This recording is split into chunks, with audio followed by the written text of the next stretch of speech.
যেহেতু আসরে একজন নারী আর একজন হচ্ছে পুরুষ, তাই আমরা দুইজন দুই ভূমিকায় দাঁড়াবো। কি ওমা, তোমরাও তো বাড়িতে ঝগড়া করো বাবাদের সঙ্গে, তাই না? করো না ঝগড়া? কি নিয়ে ঝগড়া করো বলো তো? ভালো কাপড় দিল না পূজার মধ্যে, আমার বান্ধবী ভালো গয়না নিল আমাকে দিল না, দীঘায় ঘুরতে নিয়ে যেতে হবে, ভালো মন্দ খাওয়াতে হবে, এটি ইনকাম সোর্স কম আছে বলে একটু অশান্তি। কিন্তু তাকে বুঝতে হবে যে আমার স্বামীর যেমন শক্তি তেমন ভক্তি। আর একটা বুঝতে হবে, তোমার কপালে যেটা আছে সেটা কেউ নিতে পারবে না। জন্মদাতা পিতামাতা, কর্মদাতা হয় বিধাতা। তোমার হতে পারে কোটিপতির ঘরে জন্ম নিয়েছো, যদি কপালে থাকে দেখবে এক লেবারের সঙ্গে, টোটোওয়ালার সঙ্গে বিয়ে হয়েছে। আবার কোনো মেয়েটা জন্ম নিয়েছে টোটোওয়ালার ঘরে, বিধির বিধান মেয়েটার কোনো মন্ত্রীর ছেলের সাথেও বিয়ে হতে পারে। এর জন্য বলেছে জন্ম হোক যথাতথা, কর্মটা চাই ভালো। তা নাহলে গোবরের মধ্যে পদ্ম ফুল কি করে হলো? ও ভালো কর্ম করে আসছিল, সেই কোনো কারণবশতে ওই পদ্ম ফুলের যে কোনো একটা বীজ ওই গোবরের ঢিপির মধ্যে ছিল, তাই ফুলটা ফুটে গেল, কপালটা ভালো ছিল। তদ্রূপ তাই মানুষের কর্ম, যেমন কর্ম করে আসো এর পূর্বের জন্মে, এই জন্মে এসে সেইটাই তোমাকে ভোগ করতে হবে। যদি ভালো করে আসো তাহলে সুফল পাবা, খারাপ করে আসলে মানুষে পড়বে, খাবে, তোমার দিকেই জ্বলবে। ঠিক তাই। তাহলে আমাদের আজকে ঝগড়াঝাটি কি? তোমরাও ঘরের সংসারে ঝগড়া করো, আমরাও একটু ঝগড়া করব। কোন জায়গায় দাঁড়িয়ে? একদিকে হচ্ছে নেবারের রাজা রানা কুম্ভ, আর একদিকে তারই সহধর্মিনী অর্থাৎ রতি রাজার কন্যা, চিতর রাজ্যের রাজকুমারী, নাম তার মীরাবাই। তাই আমি সেই নেবারের রাজা রানা কুম্ভের পক্ষের উকিল হয়ে মাননীয়া সোনাকা দাসীকে মীরাবাইয়ের ভূমিকায় রেখে আমরা দুজন এই 3 ঘন্টার জন্য রেডিমেড স্বামী স্ত্রীর সম্পর্কটা নিয়ে একটু ঝগড়াঝাটি করতে চাই। আশা করি এই ঝগড়া শুনে গিয়ে যদি এই নিয়ে যদি ঝগড়া করেন, প্রত্যেকটা সংসারের মঙ্গল হবে। আজকে ঝগড়া শিখে যান। জি বাংলা দেখেন তো, শাশুড়ি জ্বালান যায় কেমন করে, ওইটাই বেশি করে দেখে। আমার তোমরা না, এটা শিলিগুড়ির মেয়েদের কথা করছি আমরা। এখন জি বাংলায় মানে তো ঝগড়া, যেটা ভালো ওই সময় গিয়ে চা বানাবে, আর যখন দেখবো যে শাশুড়ি কি করে বাড়িতে বের করা যায়, জ্বালানো যায়, ওইটা ঠ্যাং মিলিয়ে দেবো খেতে দেখবো একবারে। হ্যাঁ, এইটাই নিয়ম। কারণ ভালো জিনিস মাসি পড়ে, খারাপ জিনিসের লাইন দেয়। যদি বলেন কি করে, সকালবেলা দুধের বাজারে যাবেন, দুধে মাসি পড়তেছে, আর মদের দোকানে গিয়ে দেখুন লাইন দিছে রেশন দোকানের মতো, তাহলে ভালো জিনিসের আদর কম। যাক, এইবার একদিকে মীরাবাই আর একদিকে রানা কুম্ভ, সেই জায়গায় দাঁড়িয়ে আমি দু একটি কথা জিজ্ঞাসা করতে চাই। প্রত্যেকটা মেয়ের, প্রত্যেকটা নারীর ধর্মই হচ্ছে যখন বিয়ে দিবে, প্রত্যেকটা নারীর ধর্ম হচ্ছে পতির ধর্ম রক্ষা করা এবং পতিকে সেবা যত্ন করা এবং তার কথা মতো চলা। যে নারীরা স্বামীর কথা মতো চলাফেরা করে ওই নারীর সংসারে কোনোদিন অশান্তি থাকতে পারে না। যে নারীরা নিজের বুদ্ধির থেকে আরেকটু বুদ্ধি বাবার বাড়ির থেকে, মায়ের কাছ থেকে নিবে, ওই সংসার 3 তলা থাকলেও সুখ আছে, শান্তি নাই। বিল্ডিং এর ভিতরে ঝগড়া হচ্ছে, কেউ বুঝে না। আমরা গরিব মানুষ, মুলিবাসের বেড়া বাবা, রাস্তাতে লোক যাচ্ছে আর শুনছে। তবে এইটাই সত্য, একটা নারীর যখন বিয়ে হয়ে যায়, স্বামীর সুখে ওই নারীর সুখ, স্বামীর দুঃখে ওই নারীর দুঃখ। স্বামীর যে পথে যাবে সেই পথে ওই নারীটাকে যেতে হবে। স্বামী যে ধর্মটা মানা চলবে, ওই নারীকেও সেই ধর্মটাই মানতে হবে। তাহলে সেই সংসারে সুখ এবং শান্তি। সুখ কি খালি 5 তলা বিল্ডিং এ ঘুমাইলে হয় না? খাওয়া কি ডেইলি মাছ মাংস পনির বাটার খেলে কি খাওয়া ভালো হয় না? 5 তলাতে সুখ নাই। একটা গান শুনেছেন না? কি গানটা জানে বদি? ও, এই জগতে সুখ হইল না, আমি কেন্দ্রে ঘুরে বেড়াই, 5 তলাতে নাই রে শান্তি, আছে গাছতলায়। তো একটা নারীর সুখ দেওয়ার জন্য তার স্বামী যথাসাধ্য চেষ্টা করে যে একটা পরের মেয়েকে আমি এনেছি, তাকে ভালো রাখবো, একটি সন্তান জন্ম দিয়েছি, তাকে ভালো স্কুলে পড়াবো, তাকে ভালো খাবার খাওয়াবো, ভালো সমাজে মিশাবো, সে যেন ভদ্রভাবে সমাজে বড় হয়ে আমার নাম রাখতে পারে। এটা প্রত্যেকটা পুরুষের চায়। তাই তো বাড়ি আপনার উর্পিতে ভালো ইনকাম করার জন্য চলে গেল দিল্লি, বোম্বে, কেরালা, কি যায় না? কেন যায়? আর এসে যদি দেখে ওই নারী আবার ইন্টু পিন্টু করে, ওর কার সহ্য হয়? তখন তো বাটাম সাইজ হবেই বাবা। তাই আজকের থেকে নকল হতে সাবধান। বাড়ি আপনার যেটুকু আছে ওইটুক নিয়েই থাকেন। ওই পাকা বাড়ি থেকে জেরেস কবির আশা কোনো নারীরা করবেন না মা। এইবার যাচ্ছি সেই পালা প্রসঙ্গের ভূমিকায়। কি? নেবারের রাজা রানা কুম্ভ, তিনি তার দল বলে নিয়ে হরিণ শিকারে যায়। হরিণ শিকারে গিয়ে জঙ্গলে ঘুরতে ঘুরতে জল তৃষ্ণা পায়।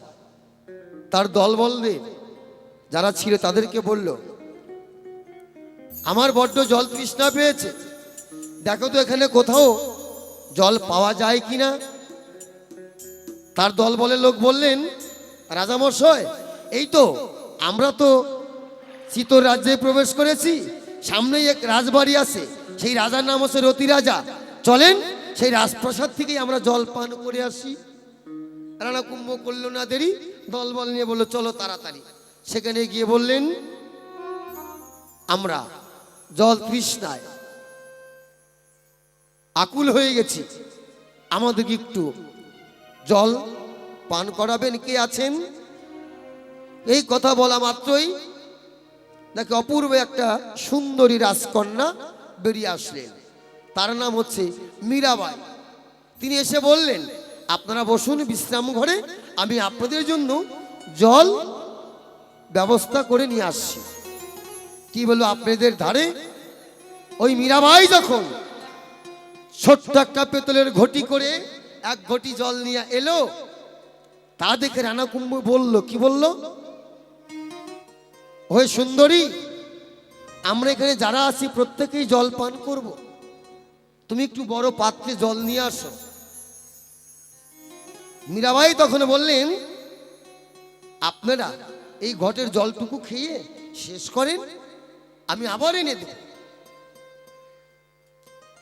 ওই ছোট্ট একটি ঘটের জল, এতগুলো ছিল লোকজন, ওই এক দল, তারা খেয়ে কিন্তু জল শেষ করতে পারল না। তখন নেবারের রাজা রানা কুম্ভ অবাক হয়ে গেলেন, এই নারী তো সাধারণ নারী নয়, এই নারীর মধ্যে আছে অলৌকিক শক্তি, তাই যদি না থাকবে অতটুকু একটি ঘটের জল আমরা এতগুলো দল খেয়েও কেন শেষ করতে পারলাম না। আর একদিকে অপূর্ব সুন্দরী, এইদিকে রানা কুম্ভ কিন্তু বিয়েও করে নাই, চোখ সেখান থেকে নড়াচড়া করতে পারছে না। তিনি তার দল নিয়ে তার রাজপ্রাসাদে গিয়ে রাজঘটককে ডেকে বললেন, যাও অমুক জায়গায় অমুক রাজবাড়িতে একটি রাজকন্যা দেখে এসেছি, অপূর্ব সুন্দরী, তার সঙ্গে তার বাবার সঙ্গে কথা বলে বিবাহের প্রস্তাব করে দিন ধার্য করে আসো। রাজঘটক করল না দেরি, মীরাবাইয়ের বাড়িতে রাজপ্রাসাদে গিয়ে তার বাবার সঙ্গে কথাবার্তা বলে বিবাহের দিন ধার্য করে বিবাহ করে নিয়ে বাড়িতে আসলেন। এইবার রানা কুম্ভ হচ্ছে মাতৃভক্ত, অর্থাৎ মা কালীর ভক্ত, তার বংশ পরম্পর, তাদের বাড়ির আরাধ্য দেবী হচ্ছে মা কালী। তারা যে কোনো শুভ কাজ করে, শুভ কাজ করার আগে মা কালীর পুজো দেয়, তারপরে তার পরের দিন সে শুভ কাজ, বিবাহ থাক, অন্নপ্রাশন থাক, সাধ থাক, যেটাই থাক, মায়ের পূজা দেওয়ার পরেই তারা সেই শুভ কাজটা পরের দিন করে। এবার রানা কুম্ভ বিয়ে করে নিয়ে এসে রাজপ্রাসাদে ঢুকতেই রাজবাড়ির গেটের বাম পাশেই তাদের আরাধ্য দেবী মা কালীর মূর্তি। মীরা বললেন, মীরা, আমার মায়ের মন্দিরে গিয়ে আগে তুমি মাকে প্রণাম করো, প্রণাম করে তারপরে তুমি রাজপ্রাসাদে প্রবেশ করবে। যখনই মীরাকে প্রণাম করতে বলল, মানে মীরা এমন ভাব দেখাচ্ছে রানা কুম্ভের কথাই শুনছে না।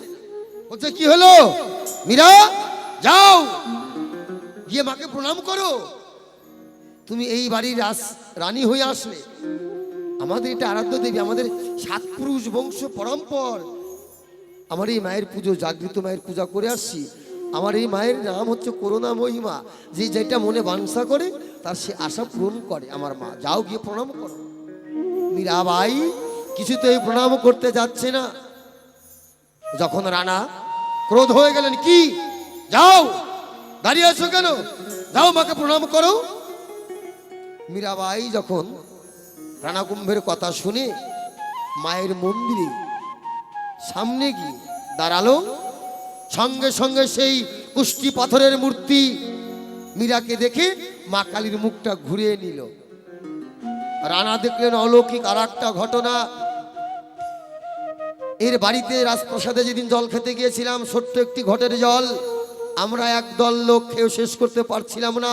সেদিন একটা অলৌকিক ঘটনা দেখেছিলাম, আর আজকে তাকে ওই অলৌকিক ঘটনা দেখে মনে প্রাণে বিশ্বাস করে তার রূপ যৌবন চেহারা দেখে আমি তাকে বিয়ে করে নিয়ে আসলাম।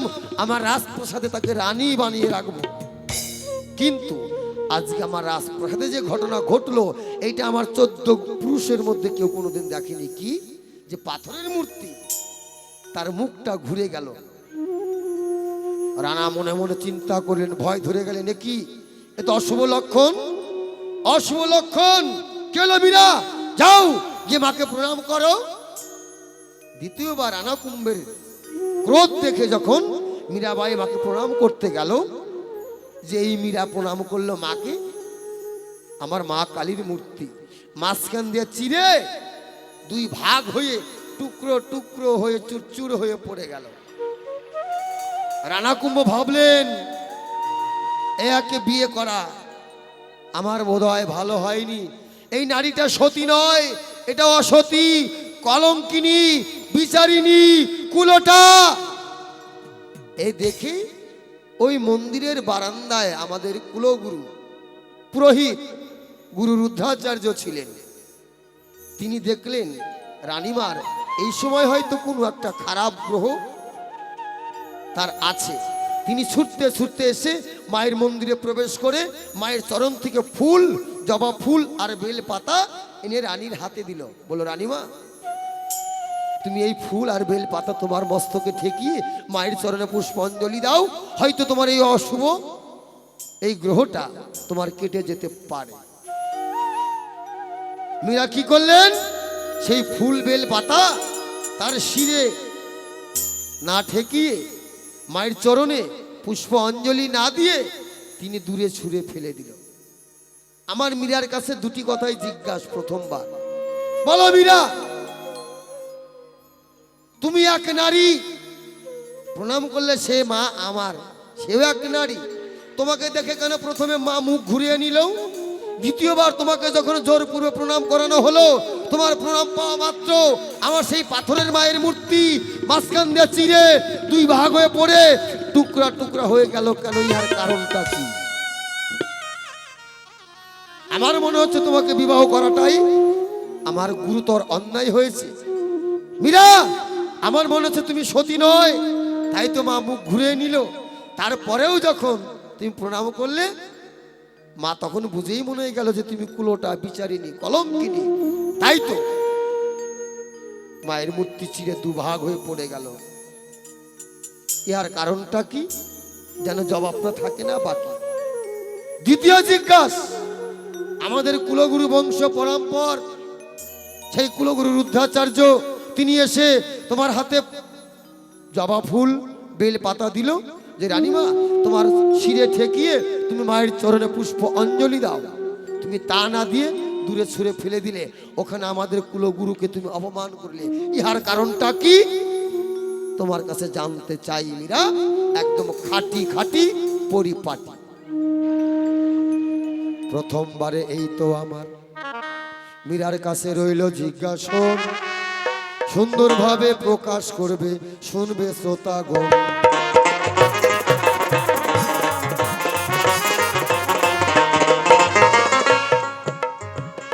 আমার মা কেন তোমার প্রণাম নিল না গো?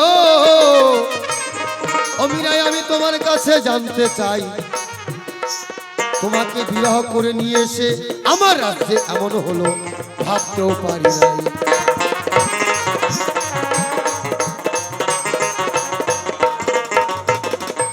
আমাদের কুলগুরু রুদ্রাচার্য, তাকে কেন অপমান করিলে? তার দেওয়া ফুল বেল পাতা কেন ফেলে তুমি দূরে দূরে ছুড়ে? তোমার কাছে প্রথমবারে আমার হইল জিজ্ঞাসন, সুন্দরভাবে প্রকাশ করবে, শুনবে শ্রোতাগণ। এই পর্যন্ত করি ক্ষান্ত আমার প্রথমে লহরী। একবার মা কালী প্রেমানন্দে সবাই বলো হরি হরি।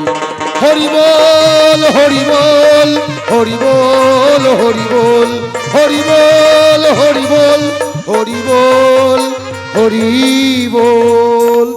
জয় জয় মা কালী জয়, জয় মা কালীর জয়, জয় মা কালীর জয়, জয় মা কামরূপ কামাখ্যার জয়, জয় মা কামরূপ কামাখ্যার জয়, জয় মা কামাখ্যা দেবীর জয়। এই ভাঙ্গা সিটির গান দিয়ে আমি আর বিরক্ত করব না।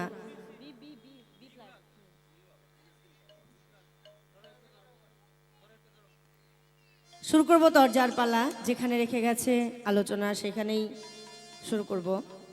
বিপক্ষের ভাবক যিনি সম্পর্কে, উনি আমার কাকা, মানে আমাদের সম্পর্ক বাপ বেটি।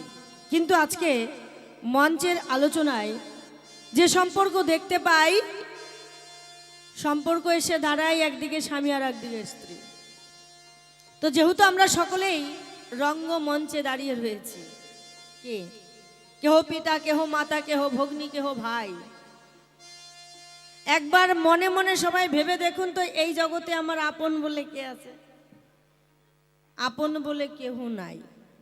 নিজের দাঁত আর জিহ্বা, এটাই তো আপন নয়, তাই না? তাহলে এই যে পিতা মাতা, ভগ্নী, ভাই, আত্মীয় স্বজন, পুত্র কন্যা, 2-4 দিনের সাক্ষাৎ মাত্র। যেমন আমি এখানে মঞ্চে দাঁড়িয়েছি 3 ঘন্টার জন্য, আমি বাউল শিল্পী। একটু আগে যে কথাগুলো শুনলাম, তাই না? 3 ঘন্টার জন্য আমি বাউল শিল্পী। আসর থেকে নেমে যাব, আমি কিন্তু বাউল নই, আমি সাধারণ একটা মানুষ। তাহলে যতদিন আমরা এই পৃথিবীতে এসেছি কত রকমের অভিনয় করে চলেছি। আমি সনেকা দাস, মাতৃগর্ভ থেকে যখন আমি এসেছিলাম এই ধরাধামে, তখন কিন্তু আমি এমন ছিলাম না, সদ্যজাত একটি শিশু কন্যা। ধীরে ধীরে বড় হলাম, কারো ভগ্নী, কারো দিদি, কারো পিসি, কারো মাসি। তারপরে যখন আমি যুবতী হলাম, কারো সহধর্মিনী। এখন আমি মা, কিছুদিন পরে দিদিমা, ঠাকুমা, বড় মা, মানে পর্যায়ের শেষের দিকে চলে যাচ্ছে। যখন অভিনয় আর করতে পারবো না, মানে এই সংসারের বাতিলের খাতায় যখন আমার নাম পড়ে যাবে, তখন ভবপারের ডাক আসলে সকল মায়া ছেড়ে চলে যেতে হবে। মানে রঙ্গমঞ্চে অভিনয় করার সময় আমার শেষ। আমি যেদিন গান গাইতে পারবো না, তখন কি আমাকে কেউ বায়না করবে? বায়না করবে মা? বায়না করবে না। তদ্রূপ এই সংসারে যতদিন তুমি দিতে পারবে, যতদিন তোমার প্রয়োজন, ততদিনই তুমি থাকবে। প্রয়োজন ফুরিয়ে গেলে আর দন্ত নয়াকারে না, আর টাকা হবে না। তো ঠিক তেমনি আজকের এই আসরে আমরা, যদিও আমাদের সম্পর্ক বাপ বেটি, কিছুক্ষণের জন্য আমরা দুইজন দুই পক্ষের উকিল হয়ে লড়াই করব, স্বামী স্ত্রীর উকিল। আমার বিপক্ষের ভাবক শিল্পী, আমার শ্রদ্ধেয় কাকু, তিনি হবেন রানা কুম্ভের পক্ষের উকিল, মানে স্বামীর পক্ষের উকিল। আর আমি মেবারের রানী মীরাবাইয়ের পক্ষের উকিল হয়ে দুইজন লড়াই করব। তো চিতরের রাজকুমারী মীরাবাই আর মেবার রাজ্যের রাজা রানা কুম্ভ আলোচনা রেখে গেছে আজকে ঠিক সেই জায়গায়, যে আলোচনাটি আমাদের সনাতন ধর্মের যত গ্রন্থ আছে, শ্রীমদ্ ভাগবত গীতা, রামায়ণ, মহাভারত, চৈতন্য চরিতামৃত, শ্রীকৃষ্ণ সারাবলি, কোনো জায়গায় ঘাটলেও পাওয়া যাবে না। পাওয়া যাবে কোথায়? না ইতিহাসের খাতা। যদি আমরা সেই ইতিহাসের পাতা উল্টাই, ইতিহাসের পাতায় আমরা দেখতে পাবো যে মেবার নামে একটি রাজ্য আছে। রাজ্যটি কোথায়? না রাজস্থান। এই রাজস্থানের মেবার রাজ্যের রাজা রানা কুম্ভ, তারই সহধর্মিনী মীরাবাই। সেখান থেকে আজকের আলোচনা। ভুল ত্রুটি অনেক কিছু হবে, সকলেই করবেন মার্জনা। জয় গুরু জয়।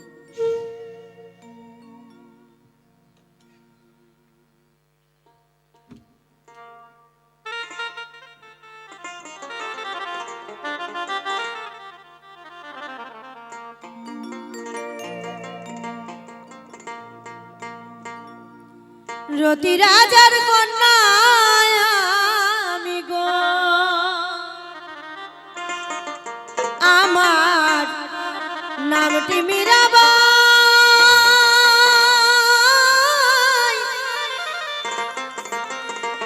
বিপক্ষেতে আছেন যিনি মেবার রাজ্যের রাজা হয় গো। রতি রাজার কন্যা আমি গো, আইরে রতি রাজার কন্যা আমি গো।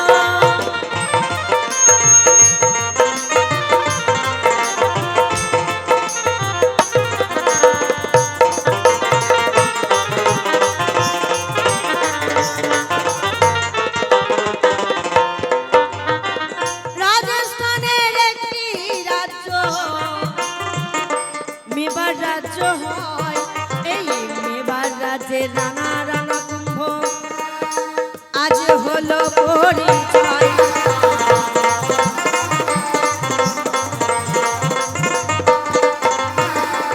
মেবারেরই ক্ষুদ্র অংশ চিত্ত রাজ্য না, রতি রাজার রাজ্য গো ছিল সেই রাধা। আমি সভাতে জানা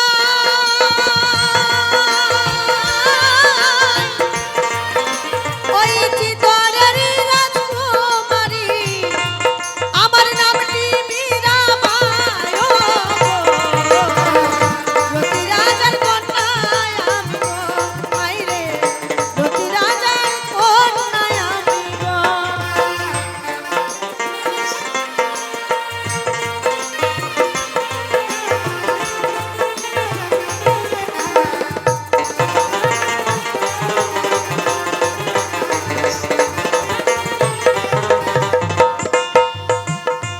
মেবার রাজ্যের রাজা রানা কুম্ভ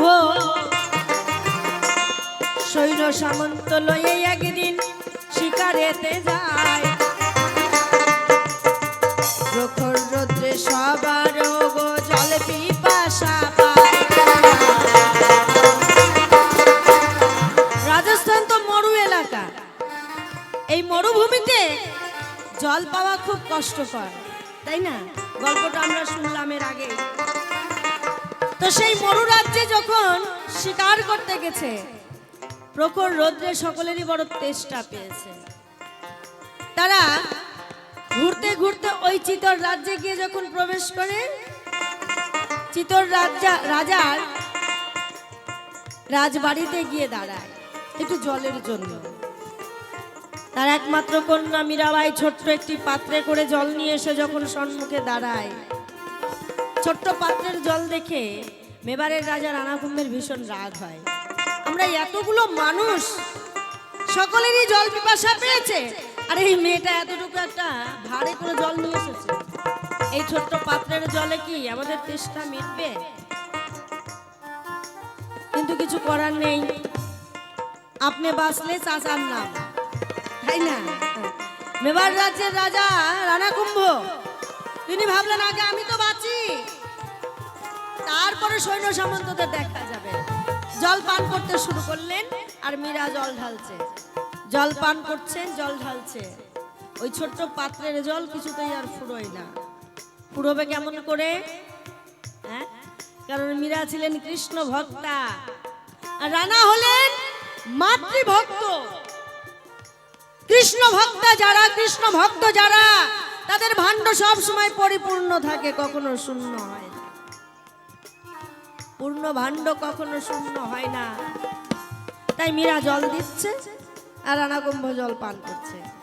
একে একে সকলেই জল পান করলো, সকলেরই তৃষ্ণা মিটে গেল, কিন্তু পাত্রের জল যেমন ছিল তেমন পরিপূর্ণ রইল। এই দেখে রানা কুম্ভের মনে লোভ জন্ম নিল। কি লোভ? না, এই কন্যাটি তো সাধারণ কন্যা নয়, এই কন্যাটি সাধারণ কন্যা নয়। কারণ এতটুকু পাত্রের জল আমরা এতগুলো মানুষ পান করলাম, সকলেরই তৃষ্ণা মিটে গেল, অথচ জল যেমন ছিল তেমনই রইল, পরিপূর্ণ, শূন্য হলো না। অতি অতীব সুলক্ষণা কন্যা। আমি যদি এই কন্যাটিকে বিয়ে করে আমার রাজপ্রাসাদে নিয়ে যেতে পারি, তাহলে আমার রাজপ্রাসাদে যা আছে, হাতি ঘোড়া দাস দাসী ধন রত্ন, তার থেকে দ্বিগুণ বেড়ে যাবে, কখনো শূন্য হবে না। রানা কুম্ভ কি করলেন? রাজপ্রাসাদে ফিরে গেলেন মেবারে। রাজপ্রাসাদে ফিরে যাওয়ার পরে রাজঘটক পাঠালো রতি রাজার কাছে, নাকি মীরাকে বিবাহ করবে। রাজঘটক পত্র লয়ে গো চিত্তর রাজ্যে যায়, রতি রাজার কাছে গিয়ে বিবাহের প্রস্তাব জানায়।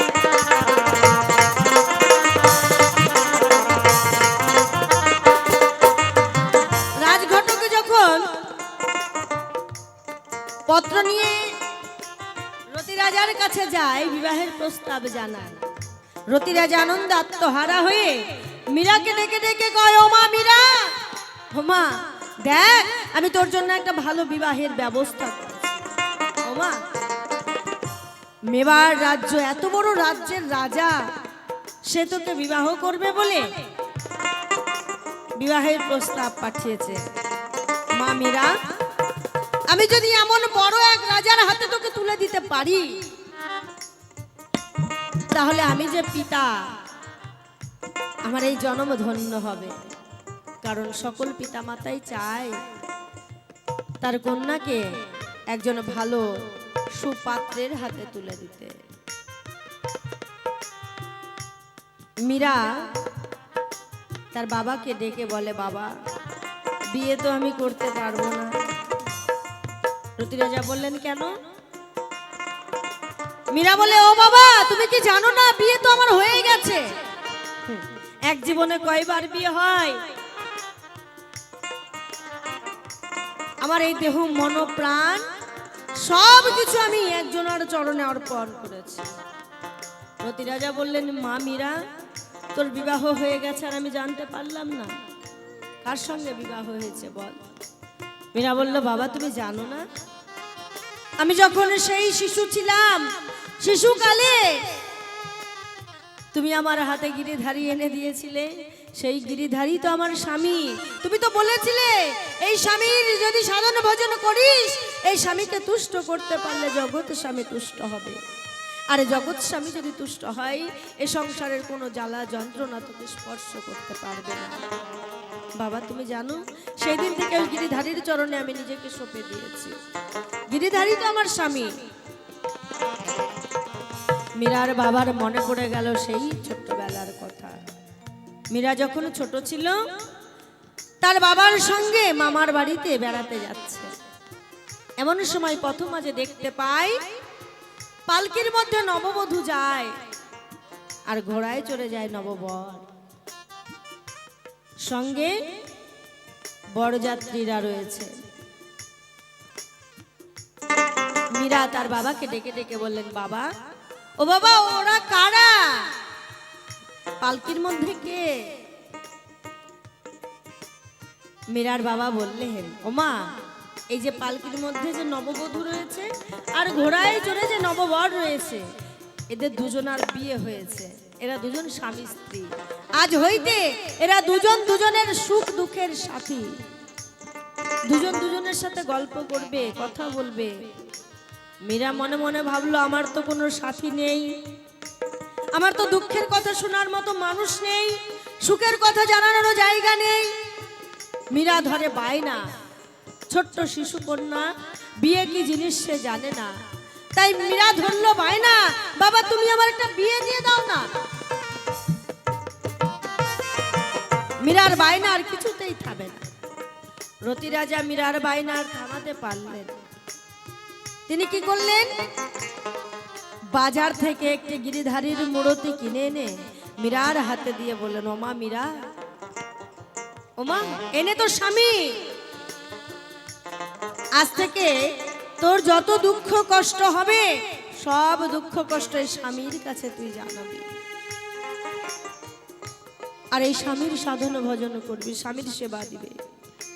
এই স্বামীকে তুই যদি তুষ্ট করতে পারিস তাহলে জগৎ স্বামী তুষ্ট হবে, আর জগৎ স্বামী তুষ্ট হলে এই সংসারের কোনো যন্ত্রণা তোকে স্পর্শ করতে পারবে না। নিতাই গৌর হরি বল, হরি বল, হরি বল।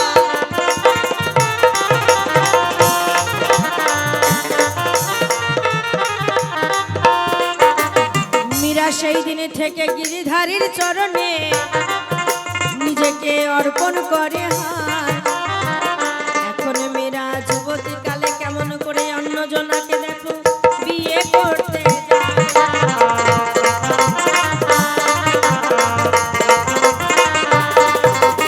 ও বাবা, আমি তো সেই দিন থেকে আমার গিরিধারীকে আমার দেহ মন প্রাণ সঁপে দিয়েছি। এক মন তো বারবার কাউকে দেওয়া যায় না, আমার তো একটি মাত্র মন, আমি মনপ্রাণ আমার গোবিন্দের চরণে অর্পণ করেছি। বাবা, আমি আর বিয়ে করতে পারবো না। রতি রাজা বললেন, ওমা মীরা, এত বড় রাজ্যের রাজা যখন বিবাহের প্রস্তাব পাঠিয়েছে, ওমা তুই যদি এই বিবাহে রাজি না হোস, এই জগতের সংসারে সকলেই তোকে কুলটা দ্বিচারিণী বলবে। সকলেই বলবে রতি রাজার কন্যা মীরা দ্বিচারিণী কুলটা। ওমা, আমি যখন পথ দিয়ে হেঁটে যাব, সবাই আমার দিকে তাকিয়ে বলবে, ওই দেখ দ্বিচারিণী কুলটা কন্যার পিতা হেঁটে যায়। মানে এই জগতের সব থেকে বড় যন্ত্রণা কি জানিস? এই সংসারের সব থেকে বড় যন্ত্রণা হলো সন্তানের কলঙ্ক। সন্তানের কলঙ্ক যে মাথায় নিয়ে ঘুরে বেড়ানো যায় না। মানে তুই একবারেই বিবাহের প্রস্তাবে রাজি হয়ে যা। আমি জানি তুই তোর গিরিধারীকে ছাড়া বাঁচতে পারবি না। তোর গিরিধারীর চরণে তুই নিজেকে সমর্পণ করেছিস, কিন্তু এই সংসারকে দেখানোর জন্য, এই জগতের সংসারকে বোঝানোর জন্য তোকে যে বিবাহ করতেই হবে। মীরা বললেন, বাবা তুমি আমায় একটু সময় দাও, একটু সময় দাও, আমি আমার গিরিধারীর সঙ্গে একটু সাক্ষাৎ করে আসি। যেই ঘরে গিরিধারীর মূরতিখানা মীরা সুন্দর করে আসন দিয়ে বসিয়েছিল, সেই ঘরের মধ্যে দরজা বন্ধ করে মীরা গিরিধারীকে ডাকতে শুরু করলো, গো গিরিধারী, আজ তুমি বিনে আমার বান্ধব কেহ না। আমি হয়তো তোমার সাধন ভজন করতে পারিনি, তোমায় সন্তুষ্ট করতে পারিনি, তাই আজ তোমার সেবা থেকে আমায় বঞ্চিত হতে হবে। আমি মহা পাপী,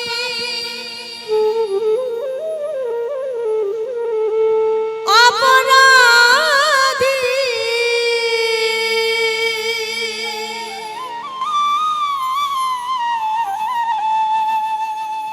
ওগো দয়াল আমি তোমার গোলাম।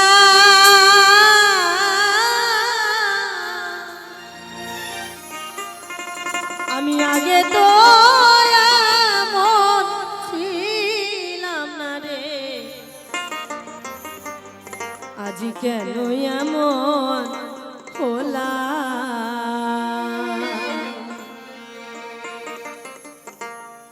আমি আগে তো এমন ছিলাম না রে, কেন এমন হলাম। আমি মহা পাপী, অপরাধী,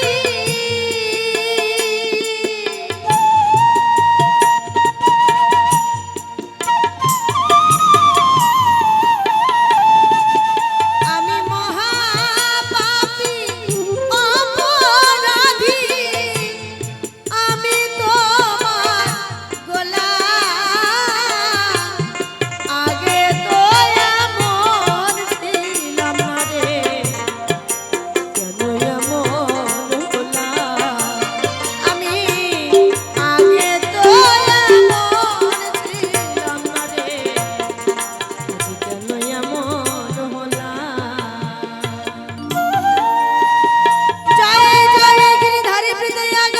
হরি বল হরি বল হরি বল।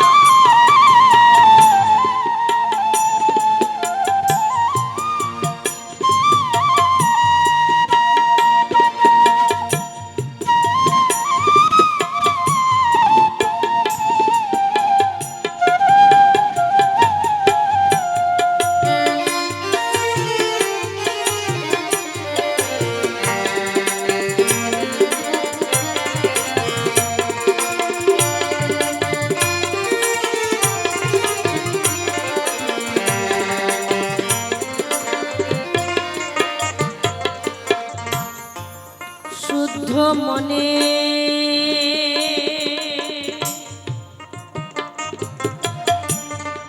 অশুদ্ধ জ্ঞানে আমি করেছি যে ভুল।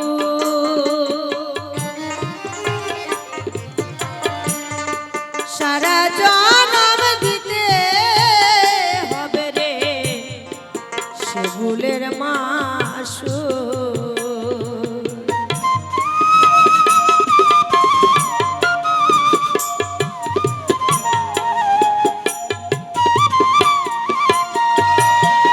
আর শুদ্ধ মনে অশুদ্ধ জ্ঞানে করেছি যে ভুল।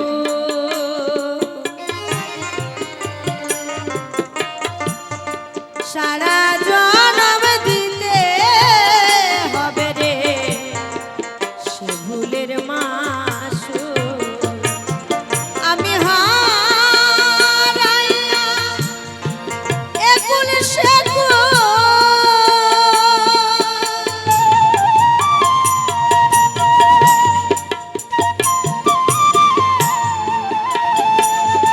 আমি হারাইয়া একুল সেকুল মাঝে গানে ডুবিলাম। আগে তো এমন ছিলাম না রে, কেন এমন হলাম আমি। আগে তো এমন ছিলাম না রে, কেন এমন হলাম।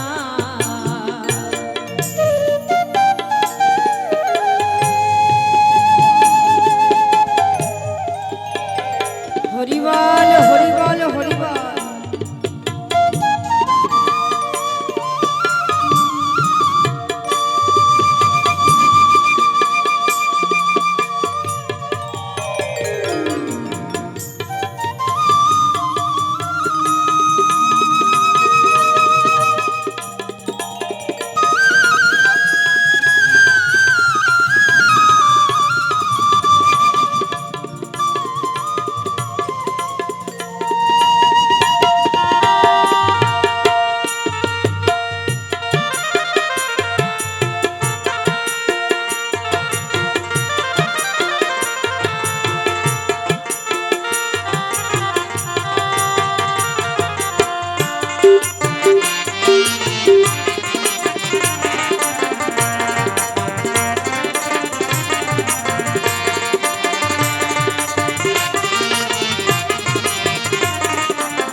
পাপে ভরা দেহ আমার, আমি দাঁড়াবো কই যাইয়া।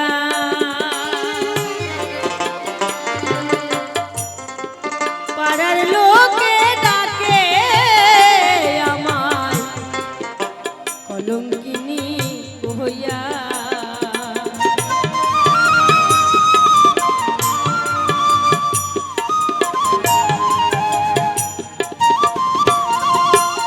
ও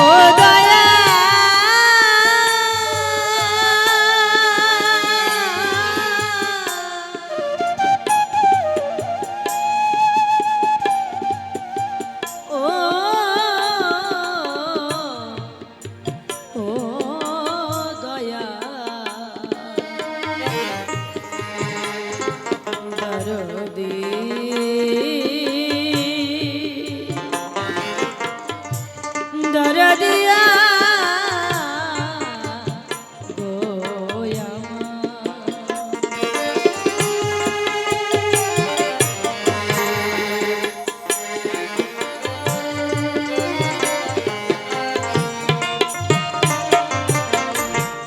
বদ্ধ ঘরের ভেতরে মীরা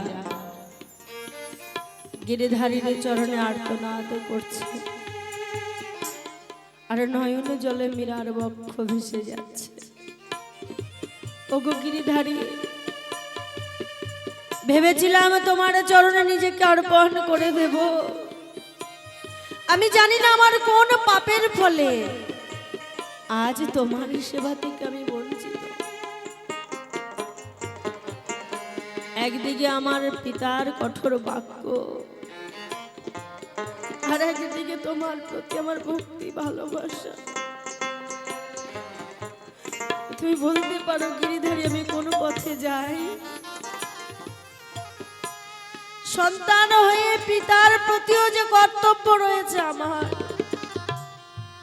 আমি তো সেই কর্তব্য থেকে পিছিয়ে আসতে পারি না। আর একদিকে তোমার কৃপায় এসেছি এ ধরায়, তোমায়ও তো ভুলতে পারি না।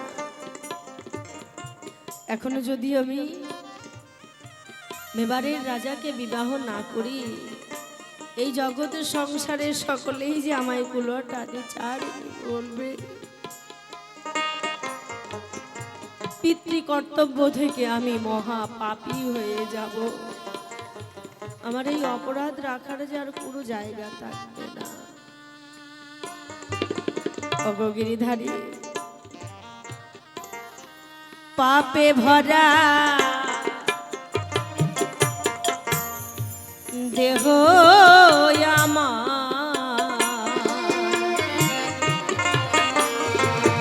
আমি দাঁড়াবো কই যাইয়া?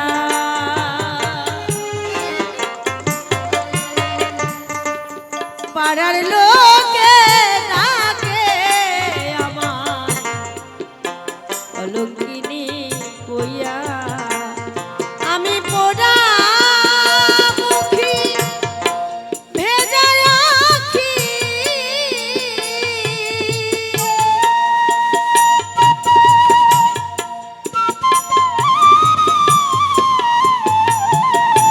আমি পোড়া মুখী ভেজা আখি, নরকবাসী ওলা আগে তো এমন ছিলাম না রে, কেন এমন হলাম? আমি আগে তো এমন ছিলাম না রে, কেন এমন হলাম?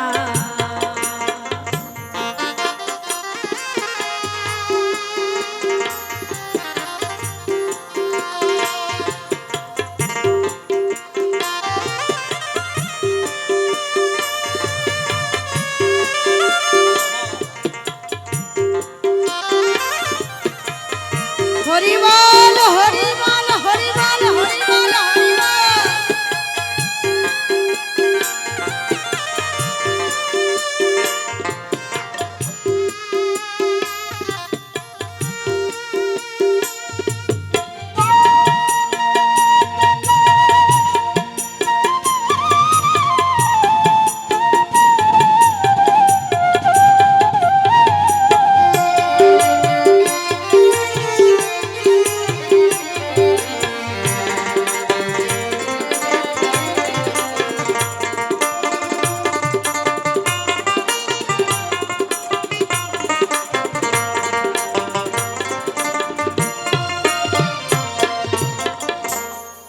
আমার কি হবে না ক্ষমা, তোমারই দুয়ারে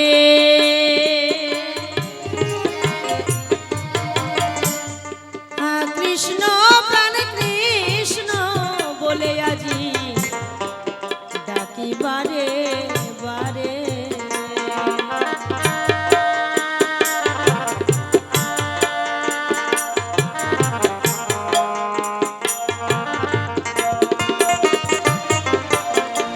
মীরা বলছেন, ওগো দয়া, ওগো গিরিধারী, শুনেছি দুঃখের মাঝে তোমায় পাওয়া যায়, সুখের মাঝে মাঝে তোমায় পাওয়া যায় না। তাই যতক্ষণ দুঃখ থাকে ততক্ষণই ডাকি তোমায়। দুঃখের মাঝে যদি তোমায় পাওয়া যায়, হে গোবিন্দ, যত ব্যথা আছে তুমি আমায় দাও। আমি শত দুঃখের মধ্যে থেকে যেন তোমায় ডাকতে পারি।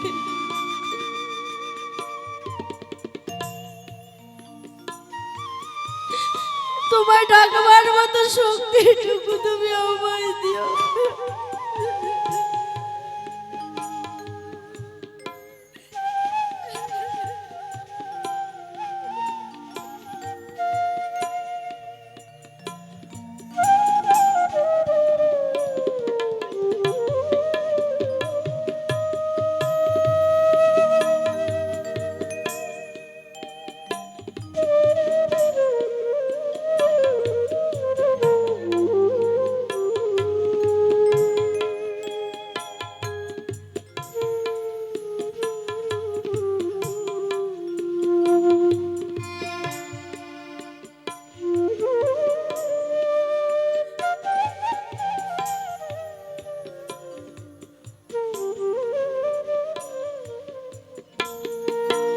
দয়া,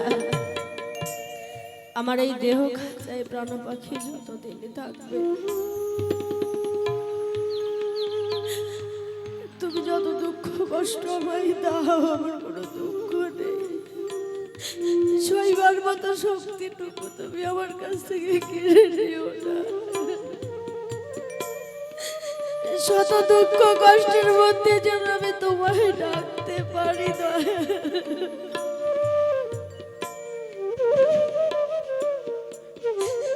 নিতাই গৌর হরি বল, হরি বল, হরি বল।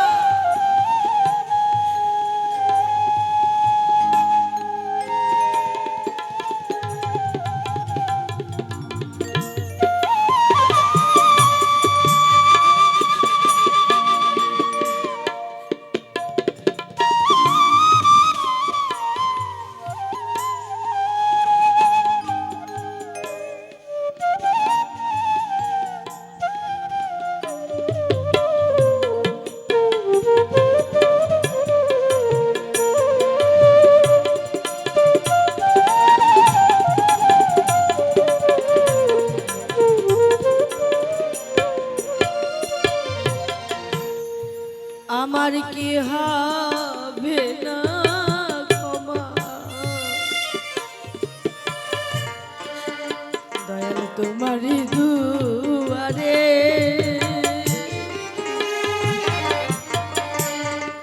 হা কৃষ্ণ প্রাণ কৃষ্ণ বলে আজি ডাকি বারে বারে।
আমার বাঁচা মরা তোমার হাতে, পাই জীবন দেওয়া।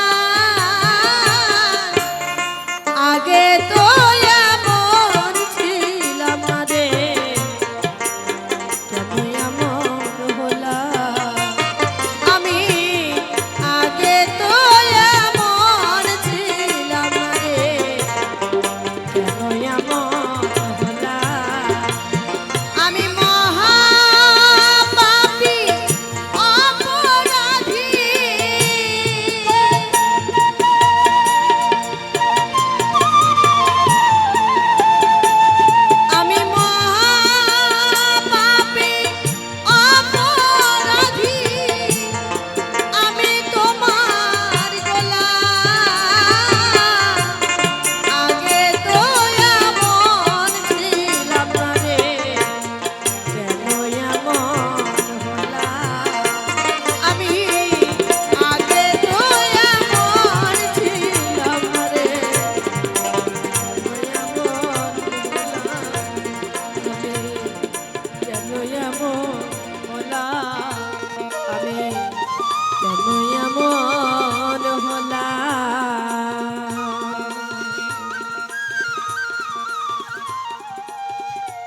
গিরিধারীর চরণে মীরা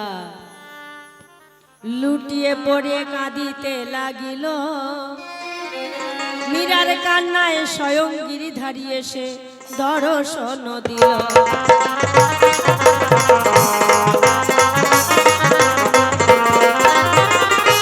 হাত ধরিয়া গিরিধারী মীরাকে উঠালো যে হাত, বলে ওগো মীরা তোমার কি হয়েছে তুমি বলো না আমায়। ছোট থেকে মীরা গিরিধারীর ভজন করে, আজ পর্যন্ত গিরিধারীর দর্শন পায়নি। সেদিনে মীরা আর্তনাদে গিরিধারী আর থাকতে না পেরে স্বয়ং এসে মীরাকে গিরিধারী তুললেন, দর্শন দিলেন। ও মীরা, বলো তোমার কি হয়েছে?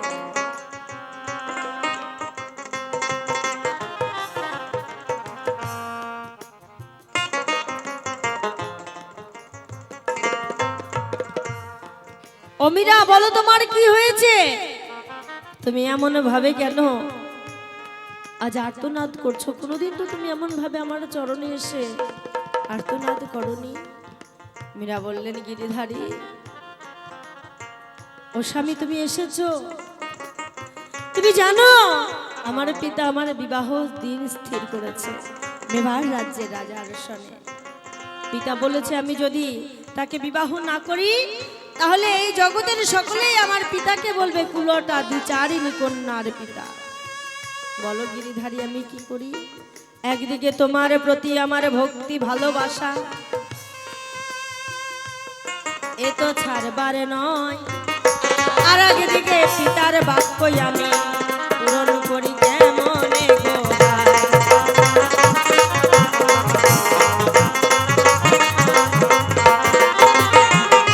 গিরিধারী মীরাকে ডেকে ডেকে বলে বারে বার, তোমার সাথে আমার বিবাহ হয়েছে জানে না সংসার।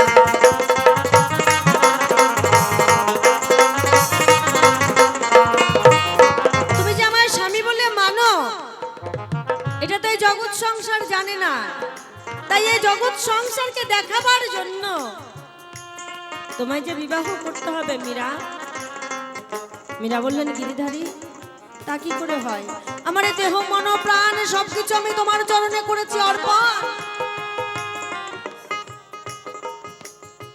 গিরিধারী বললেন, মীরা তোমার হৃদয়ে মাঝে যে সুন্দর আসনে তুমি আমায় বসিয়েছ, আমি তোমার দেহের প্রাণ পাখি যতদিনই থাকবে আমি তোমার ওই হৃদয় মন্দিরেই থাকবো। সেই জায়গায় আর কেউ কোনোদিন যেতে পারবে না। ও মীরা, তুমি মেবারের রাজা রানাকুম্ভের সঙ্গে বিবাহ করো। যেদিনে তুমি বিবাহ তোমার সম্পূর্ণ হয়ে শ্বশুরালয়ে যাবে, আমার ওই মুনতিখানা তুমি তোমার সাথে আমায় নিয়ে যাবে। বেশ, তাই হবে। মীরা করলেন না দেরি, পিতার কথায় রাজি হয়ে গেলেন তাড়াতাড়ি। রানাকুম্ভের সঙ্গে মীরার বিবাহ হয়ে গেল। গিরিধারীকে বক্ষে লয়ে মীরা স্বামীর সাথে শ্বশুরালয়ে যায়। আর শ্বশুরালয়ে গিয়ে দেখে সম্মুখে শাশুড়ি মা রয়েছে দাঁড়ায়।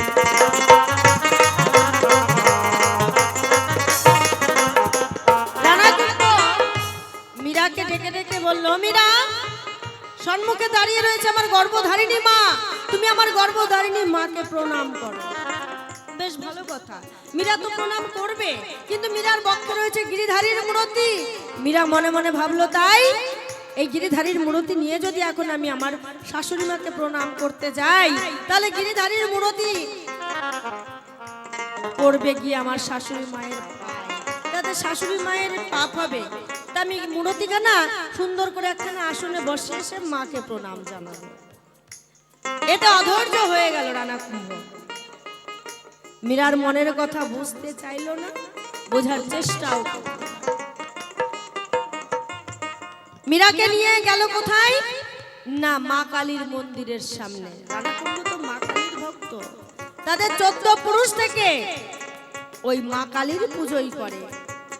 তাই মীরাকে নিয়ে মা কালীর সামনে গিয়ে যখন দাঁড়ায়, মীরাকে দেখে মা কালী মুখখানা ঘুরিয়ে নিয়েছিল। কেন ঘুরিয়ে নিয়েছিল? মা ছিল পশ্চিম দিকে পিঠ, মায়ের ছিল পূর্ব দিকে পিঠ আর পশ্চিমে মুখ। যখনই মীরা গিয়ে দাঁড়ালো মন্দিরের সম্মুখে, মা কি করলেন? উত্তরে পিঠ আর দক্ষিণে মুখ হয়ে গেল। মানে মীরার বক্ষের মধ্যে ছিল গিরিধারীর মূরতি। ওই গিরিধারীর মূরতির যে জ্যোতি, যে রূপের আলো, ওই জ্যোতি মা সইতে পারলেন না, তাই মুখখানা মা ঘুরিয়ে নিল। এই যে এখানে আমার সামনে লাইট জ্বলছে হ্যালোজিন, কত হাজার ভোল্ট এগুলো? এটা ভাই 820, 120। এখানে যদি 1000 ভোল্ট দেওয়া যায় তাহলে আমি তাকাতে পারবো? তাকাতে পারবো না। হ্যাঁ? তাহলে মীরার বক্ষে ছিল 11000 ভোল্টের থেকেও বেশি পাওয়ারের মূরতি। চন্দ্র সূর্য যার কাছে হার মানে, অনাদিরাদি সৃষ্টি স্রষ্টা বিশ্ব ব্রহ্মাণ্ডের মালিক, তিনি রয়েছে মীরার বক্ষে। সেই জ্যোতি দেখে মা চোখ ফিরিয়ে নিল, মা তাকাতে পারল না। মায়ের মুখটা যখন ঘুরে গেল, রানাকুম্ভ মনে মনে ভাবলো তাই যে মূরতিখানা কোষ্ঠী পাথরের মূরতি, আজ পর্যন্ত কোনোদিনও এই আসন থেকে এই মূরতিখানা আমি সরতে দেখি নাই। যে মূরতির পিছনে কোনো কারেন্টের ব্যবস্থা নাই, সুইচ বেল্টের ব্যবস্থা নাই, সেই মূরতিখানা ঘুরে গেল কেমন করে? নিশ্চয়ই এই কন্যাটি ভালো না, দ্বিচারী কুলটা। সঙ্গে সঙ্গে রানাকুম্ভ বাম হাত দিয়ে মীরার চুলের মুঠি ধরে আর জোর করে মায়ের চরণে মীরাকে প্রণাম করতে বলে।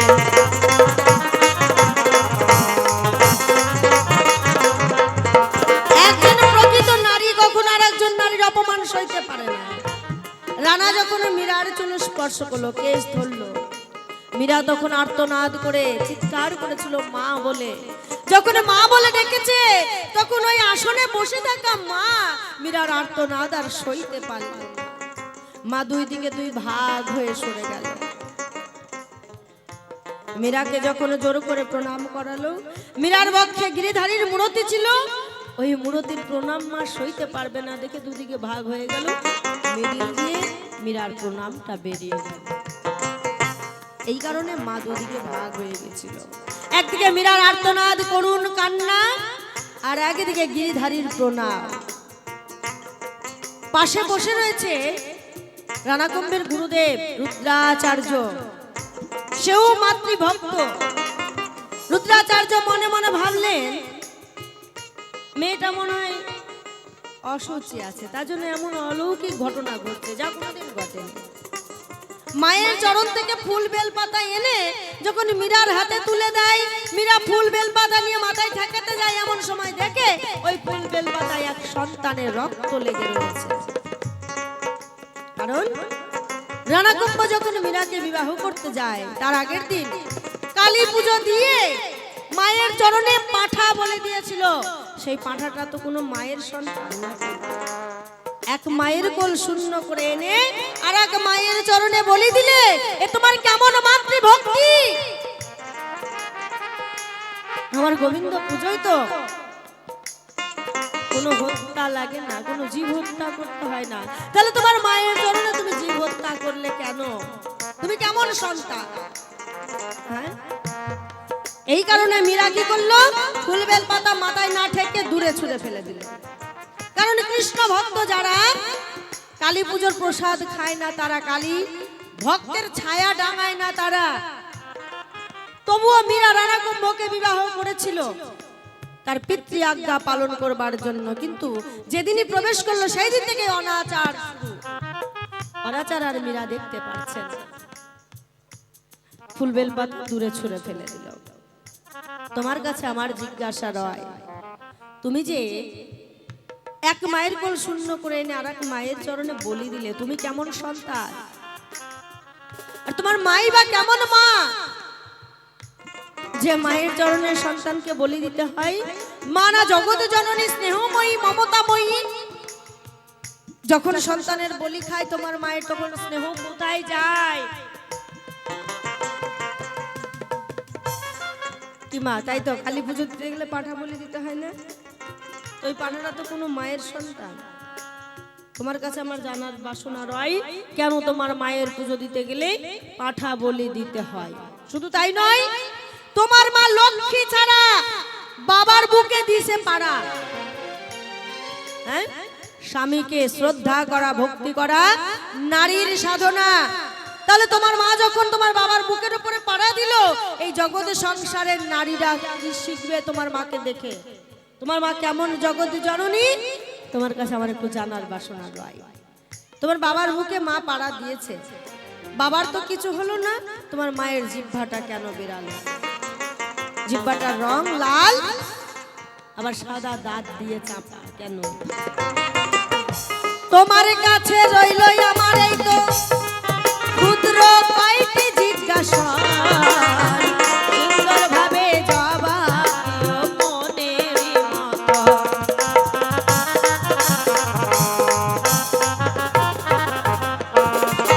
আর আসরে দাঁড়ায় যদি আমি একাই বলি বেশি, একাই বেশি বলে কেন হব একাদশী? তাই তো দোষাদোষী বাড়াবাড়ির কোনোই দরকার না, এইখানেতে আমার ভাব ছেড়ে দিয়ে আমি এই পর্যন্ত অল্পে অল্পে গল্পে গল্পে সারি।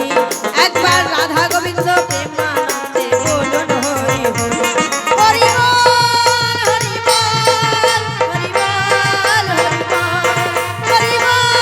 হরি বল, হরি বল, হরি বল। হরি বল। আসর খুব শান্ত। এতক্ষণ শুনলাম আমরা মীরাবাইয়ের বক্তব্য, আমার যা ছিল জিজ্ঞাস তার বৃত্তান্ত। অনেক কথাই বলে গেছে, ভুলি নাই, মনে আছে। আমি হচ্ছি মাতৃভক্ত, আর যাকে বিবাহ করে এনেছে রানাকুম্ভ, তিনি হচ্ছে গিরিধারীর ভক্ত, অর্থাৎ ভগবান শ্রীকৃষ্ণের পূজারিণী, তিনি ভক্তা। তা আমাকে জিজ্ঞাসা করেছে, তুমি কেমন মাকে পূজা করো যে মায়ের পূজায় আর এক সন্তানকে এনে বলি দিতে হয়, মানে পাঠা বলি দিতে হয়? ইহার কারণ কি? ও মা, এই যে মায়ের, এই যে ও মা, এই যে যারা গল্প করছো তাদেরকে বলছি, গল্প করার বাড়ির জায়গা নাই? গল্প করার বাড়িতে জায়গা পাও না?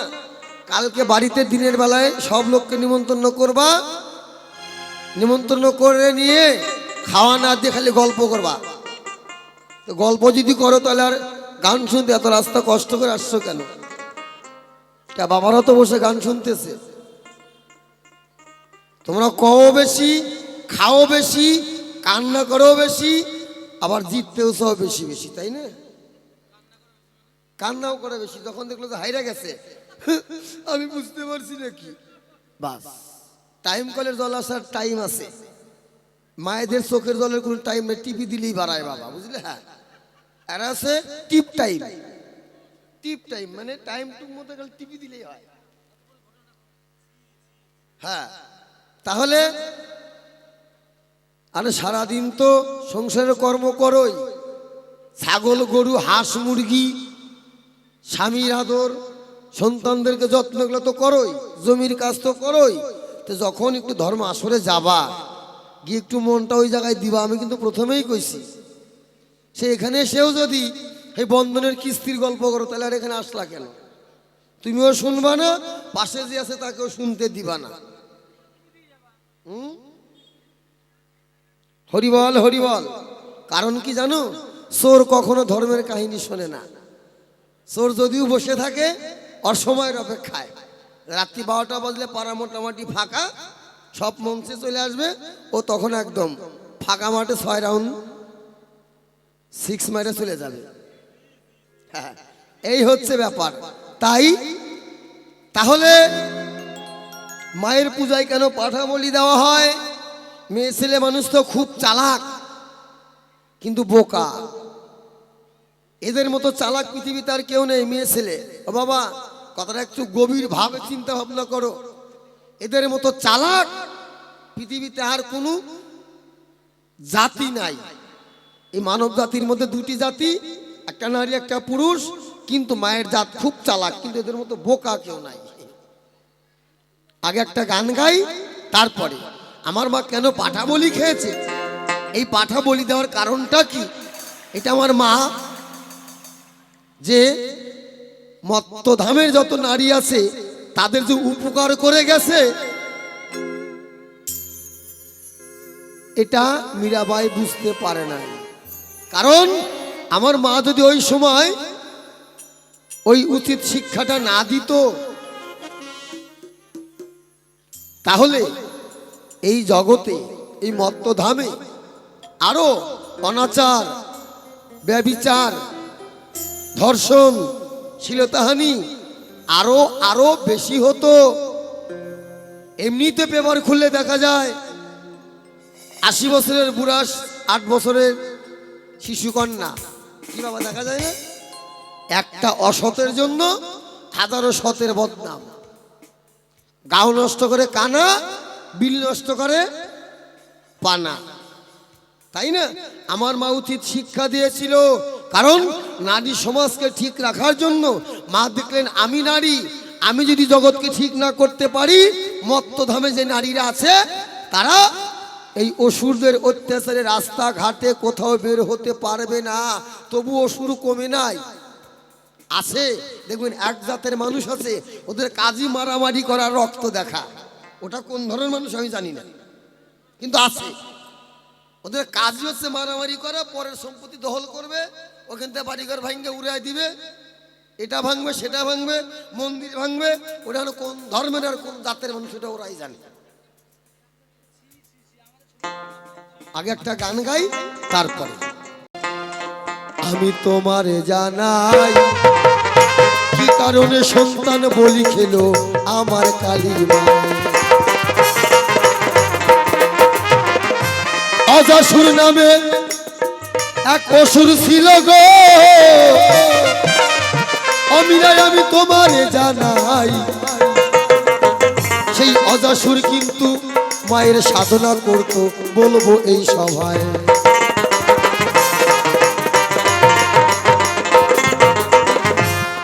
অজাসুর নামে এক দৈত্য ছিল, অসুর ছিল। তিনি আমার মাকে সাধনা করতেন, পূজা করতেন, তারই সাধনায় সবসময় মগ্ন থাকতেন। তাই সেই অজাসুর আমার মা কালীকে পূজা করে, পূজা দিয়ে তাকে সন্তুষ্ট করেছে।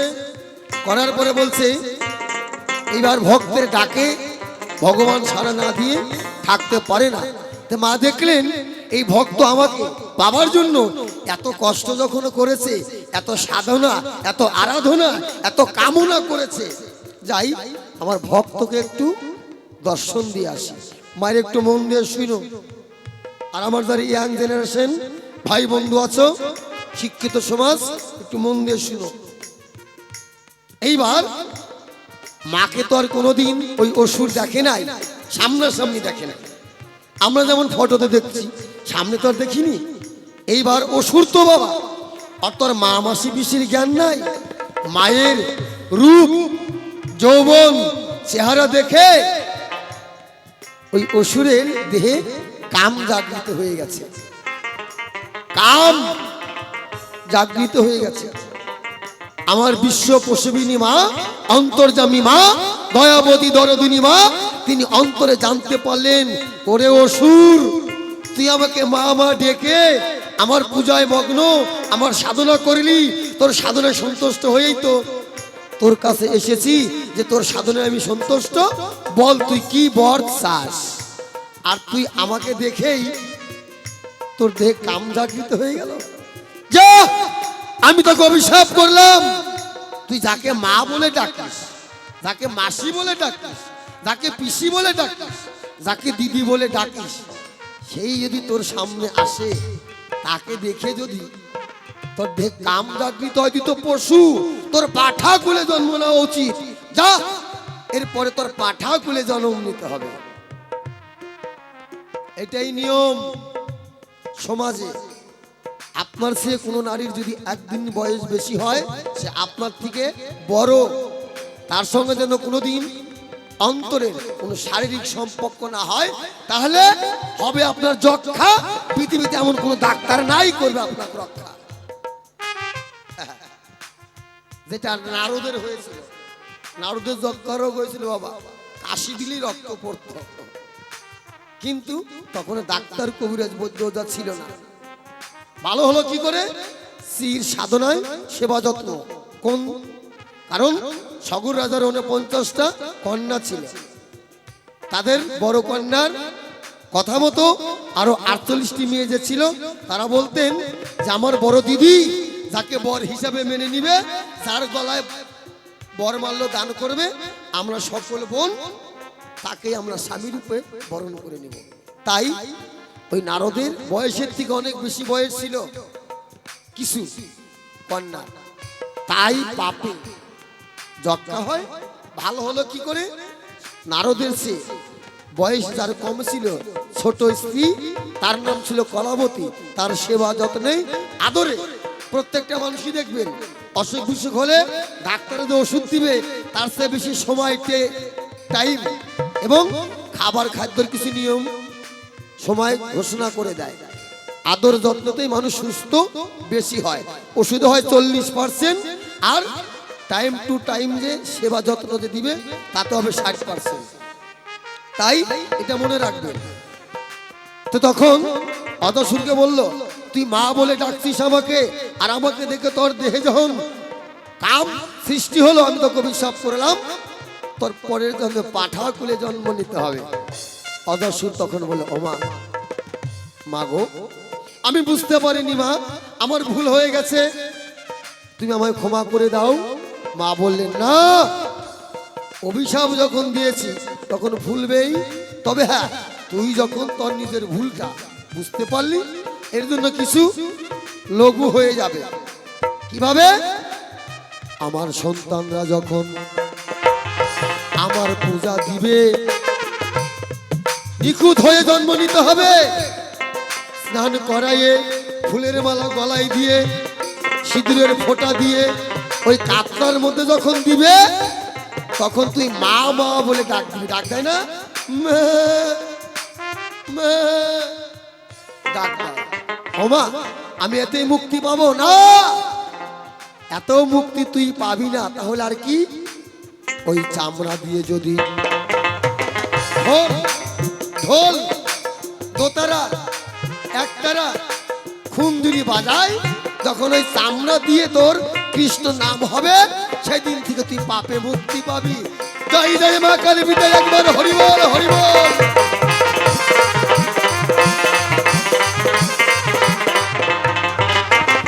অবিরাট আমার মা বলেছিল ওই পাঠা বলি দিয়ে ওই অসুর বংশ ধ্বংস করার। আর যাকে মা বলে ডাকবা, যাকে মাসি বলে ডাকবা, যাকে পিসি বলে ডাকবা, যাকে সম্মান দিয়ে ডাক্তার দিবা, তাকে দেখে যেন এই দেহের মধ্যে একটা কাম পাঠা আছে, ওই কাম পাঠা যেন জাগৃত না হয়, ওইটাকে বলি দাও। কাম, ক্রোধ, লোভ, মোহ, মায়া, মাৎসর্য, এই 6টারই ভিতরে একটা পাঠা আছে, ওটার নাম হচ্ছে কাম পাঠা। ওই কাম পাঠাকে বলি দিয়ে তারপরে মাকে পূজা দিতে যাইও, নালে যাইও না। ওই আবার বলি বা কাতরাতে আসতে। তাহলে এটা কি আমার মা ভালো করছে না খারাপ করছে বাবার? এখন তো কি আমা তোমরা কও, ওই পাঠাকে বলি দিয়ে ভালো করছে না খারাপ করছে? এমনিতে তোমরা সন্ধ্যার পরে একা একা যাইতে পারো না, দুনিয়ার জঙ্গলি পাঠা রাস্তা দিয়ে থাকে। তাহলে ভুল বোঝার মানুষটা বেশি না? ওর জন্য গানটা গাইলা। তোমার মতো নারীদেরকে সুরক্ষিত রাখার জন্য আমার মা এই শিক্ষা দিয়েছে যে আমি যদি এই শিক্ষাটা না দেই, মত্ত ধামে আরো কেউ কারুকে মানবে না। হয় না যে চাষার কব্বর কনে আর চাষি কান্দে কনে?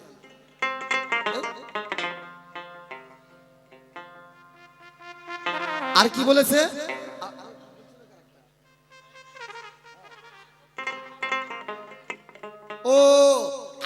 বলছে দাও। আমি কই না বাবা যে মেয়ে ছেলে চালাক বেশি বোকা কম। পাড়া দিছে আমার বাবার বুকের উপরে, জিভ বেরোনোর কথা হচ্ছে বাবা, বাড়াইছে কার? মার। বাড়াবে না? ওরকম আধা পাগলির মতো কাজ কেউ করে? হ্যাঁ? ওই অসুরদেরকে যখন নাশ করতে নিল, এলো কিশোরী হয়ে দিগম্বর রূপ ধারণ করে। মাকে দেখা যায় না ল্যাংটা? যারা আমার মতো পাপী, তারা নাস্তিক, তারাই বলবে মা ল্যাংটা। না, আমার মা হচ্ছে বিশ্ব পশুবিনী। এই গোটা বিশ্ব ব্রহ্মাণ্ডটাকে তিনি আচ্ছাদন দিয়ে রেখেছে, তাই তো আমরা এত সুরক্ষিত আছি, তাই না? এটা হলো, এই যে আমি একটা জামা পরেছি না বাবা, ঢোলা জামা, তাই না? আচ্ছা, আমার শরীর নিয়ে যদি একটা পিঁপড়া ওঠে, ও কি বুঝতে পারবে শিবানন্দের গায়ে পোশাক আছে কিনা? বুঝতে পারবে না। তাই আমার মতো পাপী যে মাকে উলঙ্গ দেখে, সে আসলে মা উলঙ্গ নয়। যারা আমার মতো পাপী যারা, তারাই বলে, যারা জ্ঞানী, যাদের জ্ঞান নয়ন ফুটেছে, দিব্য নয়ন ফুটেছে। এইটা হলো, দুইটা হচ্ছে চর্মচক্ষু, এটা পাপ জিনিস দেখার, আর একটা হচ্ছে জ্ঞান চক্ষু, এটা দুই ভুরুর মাঝখানে হয়। তারা কোনোদিন মাকে উলঙ্গ দেখে না। ওই অসুরদেরকে যখন এলো কিশোরী হয়ে খড়গ হাতে নিয়ে কাটতে শুরু করে দিয়েছে। এইবার আর এক ভক্ত ছিলেন, সেও অসুর। তিনিও বাবা ভোলানাথের সাধনা করেছিলেন। বাবা ভোলানাথের সাধনা করে তাকে সন্তুষ্ট করেছিলেন। সন্তুষ্ট করার পরে গিয়ে বললেন, তোমার সাধনায় সন্তুষ্ট, বলো তুমি কি বর চাও? ভাই বাবা, আমাকে যদি দাও অমর বর দাও। বলে না, মুরব্বী মুরব্বী, এই বর অসুরকে দেওয়া যাবে না, এই বর অসুরকে দেওয়া যাবে না।